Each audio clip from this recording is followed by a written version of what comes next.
Bonjour et bienvenue dans la chaîne Mathématiques Sciences. Aujourd'hui, je vais vous présenter et expliquer une nouvelle vidéo. Cette vidéo donc tout simplement en mathématiques pour les secondes. Et dans cette vidéo de mathématiques pour les secondes, nous allons notamment voir comment on peut modéliser une situation par une fonction. Ok. Alors donc, voilà l'exercice que je vous propose de faire durant cette vidéo. Et donc ici, c'est notamment un exercice qui parle de physique et de fusée. Ok. Alors, du coup ici, dans cet exercice, on dit que dans le cadre d'un projet, justement, un groupe a lancé ce qu'on appelle un prototype de fusée. Ok. La hauteur h en mètres du projectile en fonction justement du temps t en secondes est modélisée par la fonction h qui est définie de la façon suivante. Ok. C'est-à-dire h de t qui est égal à 25t moins 5t au carré. Ok. Alors, on demande 4 petites choses. On demande première chose quelle est la hauteur du projectile au bout de 3 secondes. Ensuite, dans le second temps, on demande justement au bout de combien de temps la fusée va retomber au sol. Ensuite, troisième question, on demande de réaliser un tableau de valeur de cette fonction h avec un pas de 0,5. Donc ici, ce sera la calculatrice qu'on fera. Et enfin, toujours avec la calculatrice à la question numéro 4, on demande de trouver avec la calculatrice une valeur approchée de la durée justement durant laquelle la fusée a une hauteur qui est supérieure ou bien égale à 10 mètres. Ok, 10 mètres d'altitude ici, j'entends bien. Alors, du coup, je vous laisse mettre la vidéo en pause pour faire cet exercice. Et ensuite, on va tout simplement corriger. Sur ce donc, correction. Alors donc, on va commencer par la toute première question. Ok. Donc, la toute première question, c'est la suivante. On nous demande de déterminer la hauteur du projectile au bout de 3 secondes. Ok. Donc, ici, à la fin de l'énoncé, si vous regardez bien, on vous avait dit que vous avez une fonction h qui est définie par l'expression suivante. Je vous la remets quelque part. Donc, h de t qui est égal à 25t moins 5t au carré. Ok. Cette fonction h, on vous le disait un tout petit peu plus haut si vous remontez, qu'est justement, elle va associer à chaque durée de temps une certaine hauteur. Ok. Donc, c'est-à-dire, vous mettez une certaine durée de temps. Et après, bah, si vous faites le calcul, vous remplacez tout les t par le temps qui est donné, vous allez obtenir une hauteur. Ok. Voilà, voilà.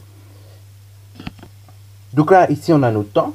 Et donc, en fin de compte, comme on a notre temps qui est 3 secondes, on remplace tous les temps, enfin, tous les t que vous voyez, on va les remplacer par 3. Ok. Et après, ainsi, et bah, par calcul, on obtiendra directement la hauteur du projectile. Autrement dit, ça revient à calculer, en fin de compte, l'image de 3 par la fonction h. Donc, autrement dit, h de 3. Donc, ça nous donne que h de 3, c'est donc 25 multiplié par 3, moins 5 multiplié par 3 au carré. Ok.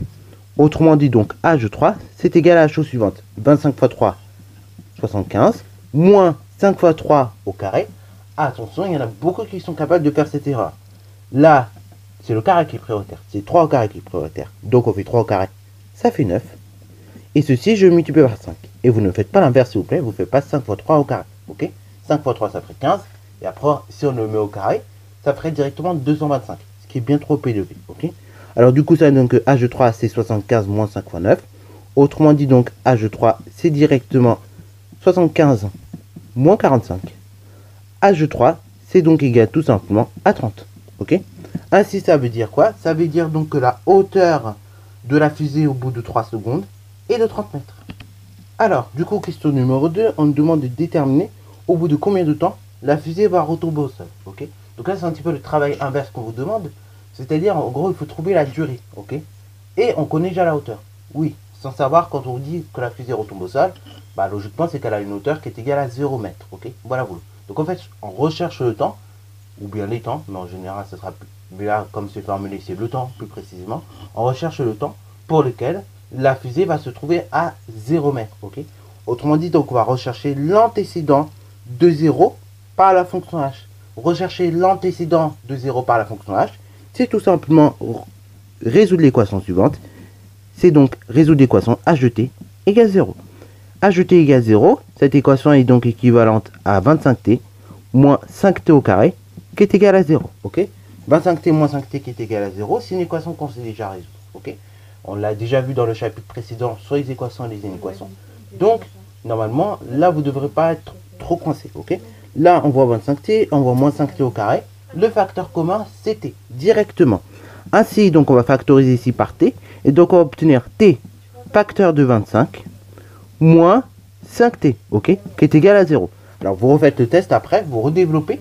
Hein, vous faites t multiplié par 25, 25t, moins, tout simplement, t multiplié par 5t, 5t au carré, ok. Donc, on obtient la même chose que l'on ait factorisé ou bien développé, ok.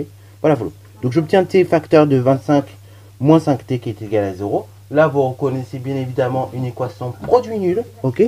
Et donc, pour résoudre ce genre d'équation produit nul, eh ben, on va tout simplement dire que cette équation-là, donc t facteur de 25 moins 5t, c'est équivalent donc à t égale 0, ou bien 25 moins 5t égale à 0, ok? Un produit de facteurs, je vous rappelle, il est nul si et seulement si vous avez au moins l'un des deux facteurs qui est nul, c'est-à-dire soit t qui est nul, ou soit également 25 moins 5t qui est nul, autrement dit qui vaut 0. Donc on se retrouve avec ceci, t qui est égal à 0, ou bien 25 moins 5t qui est égal à 0. Autrement dit, donc on se retrouve avec t qui est égal à 0, ou bien tout simplement, on a dit moins 5t qui est égal à moins 25, ok? Moins 5t égale 25, dans ce cas-là ici, il faut isoler t, ok? Donc, pour le moment, pour ici, on a toujours t qui est égal à 0, et donc là, ici, moins 5t égale moins 25, on va isoler t en divisant par moins 5. Et ainsi, j'obtiens donc t qui est égal à moins 25 divisé par moins 5, c'est-à-dire 5, ok? Voilà, j'obtiens t qui est égal à 5. Ça veut donc dire quoi? Ça veut donc dire que on a deux solutions. Soit au bout de 5 secondes, la fusée est au sol, ou soit au bout de 0 secondes, la fusée est au sol, ok? Ça veut donc dire ça, ce que l'on a trouvé, ok? T égale 0 ou bien t égale 5. Maintenant, si on réfléchit un petit peu, t égale 0, c'est au début de l'expérience. C'est logique. Tu n'as pas lancé ta fusée. Donc, la hauteur de celle-ci, eh ben, il n'y a pas de hauteur, ok? Tu n'as pas lancé, c'est que le début de l'expérience. Par contre, t égale 5 secondes, eh ben, auparavant, quand on avait calculé t de 3, eh ben, on avait vu qu'elle avait une certaine hauteur, elle était 30 mètres la fusée. Et après, bah, dès qu'on est arrivé à 5 secondes, donc 2 secondes plus tard, et ben là, votre fusée, elle est retombée au sol, ok? Donc là, en fin de compte, la réponse qu'il va falloir mettre pour justifier, enfin, pour montrer que justement, la fusée retombe au sol, et pour dire à combien de temps elle retombe au sol, c'est notamment 5, ok? Donc on va dire que la fusée retombe au sol au bout de 5 secondes. Donc la fusée retombe au sol au bout de 5 secondes, et ça, c'est la seule et bonne réponse qu'on puisse mettre, ok? Pour conclure là-dessus, ok? Je ne peux pas mettre la fusée retombe au sol au bout de 0 secondes, puisqu'au bout de 0 secondes, comme je vous l'ai dit, de manière logique, l'expérience n'a pas commencé, ok? La fusée n'a pas encore démarré son lancement, n'a pas démarré son ascension, donc la seule réponse qui est bien à mettre, c'est tout simplement 5 secondes, ok? Donc question numéro 3, ici on nous demande de réaliser un tableau de valeur de la fonction h avec un pas de 0,5, ok? Donc, nous allons tout simplement d'abord allumer la calculatrice, ok, voilà. Donc, du coup, nous avons allumé la calculatrice. Donc, la première des choses, comme je vous l'ai dit dans la toute première vidéo sur les modélisations de situation par une fonction, la première des choses qui est importante à faire, ça va être notamment de définir votre expression de fonction. De quoi définir l'expression de la fonction, et pour cela, on va notamment cliquer sur f de x, ok? Voilà, je clique sur f de x, et ainsi, donc, je vais pouvoir définir l'expression de ma fonction. Alors, on a vu là, ici, et bah, il y a déjà une expression qui est rentrée. Donc, c'est pas grave, je vais tout simplement supprimer. Voilà, pour modifier l'expression, ok? Alors, du coup, c'est pareil. Alors, faites pas gaffe. L'appareil niveau batterie, ça, c'est un conseil que je vous donne. Pour ceux qui ont des calculatrices comme les miennes, il va falloir, quand vous arrivez à ce niveau de batterie, en général, ça veut dire que c'est critique. Quand vous voyez du rouge comme ça et qu'il n'y a rien dedans, c'est critique, ça veut dire qu'il faut bien la changer, ok? Donc c'est pour cela que je ne vais pas trop traîner non plus sur la calculatrice. Après cette vidéo elle va être rechargée, cette calculatrice. Mais voilà, quand vous voyez des calculatrices avec un niveau rouge comme ça veut dire qu'il faut la recharger. Et donc normalement, quand vous avez eu vos calculatrices, vous avez eu un câble qui va avec, qui se relie avec en fait l'ordinateur. Donc quand vous branchez le port USB de la calculatrice à l'ordinateur, normalement ça permet de charger vos calculatrices. Et ça permet justement de ne plus avoir ce truc rouge, ok? Donc c'est bien qu'elle soit arrivée jusqu'au rouge pour que je vous montre un jour un petit peu ce que ça fait, ok? Voilà, donc c'est pour ça qu'on va pas trop traîner. Donc là on va rentrer l'expression de la fonction. Donc ici c'est 25t moins 5t au carré. Donc moins, comme j'ai du x, on va mettre 25x moins x au carré, ok? Voilà, enfin moins 5x au carré, on va y arriver. Voilà, une fois que j'ai rentré l'expression de la fonction, enfin une fois que j'ai écrit l'expression de la fonction, j'appuie sur entrée, ok? Voilà. Et une fois que j'ai appuyé sur entrée, et bah là l'expression de la fonction est prise en compte. Et donc là je vais aller notamment je vais faire seconde, comme on peut voir ici, et je vais définir la table, ok? Et donc on va voir un petit peu comment ça marche. Donc là, le début du tableau, on voit qu'il est à 0. Le pas, par contre, on voit qu'il est de 1. Donc moi je vais modifier le pas, ça va être de 0,5, ok? Voilà. Donc je modifie le pas, on va mettre 0,5, on va taper entrée, ok? Voilà. Donc je tape entrée, voilà. Et donc normalement ça me donne ceci. Alors maintenant je vais refaire seconde. Et là ce coup-ci on va cliquer sur table. Donc là, on va voir le tableau de valeur de la fonction. Voilà, alors du coup, je vais modifier le... Enfin, voilà le tableau de valeur de la fonction. Je vais un petit peu réajuster. Voilà, donc là, il est juste là. J'espère... Voilà, bon, je vous le réafficherai quelque part par là. Un petit peu mieux. Voilà. Donc, pareil, ça, c'est une petite erreur qu'on peut faire parfois. Là, sur les calculatrices comme la mienne, c'est vrai que le moins de soustraction et le moins du nombre, il faut faire un petit peu attention avec ça. Des fois, ça peut mettre des choses un petit peu différentes. Ok, voilà, voilà. Donc, si vous avez pareil, si vous voulez taper moins 5x au carré, et ben comme c'est un moins de soustraction, il faut bien appuyer sur le moins de soustraction et non pas sur le moins du nombre. Sinon, ça va vous donner un tableau de valeur qui est complètement différent de celui-là. Ok, voilà, voilà. Donc là, nous avons fait le tableau de valeur de la fonction. Maintenant, à l'aide du tableau de valeur, on va donc trouver tout simplement la durée durant laquelle justement on a une hauteur qui est supérieure ou bien égale à 10 mètres. Ok, donc là, je vois qu'à partir de 0,5 secondes, j'ai une hauteur qui est supérieure à tout simplement 10 mètres. Et ça reste le cas jusqu'à 4,5 secondes. Ok, voilà, voilà.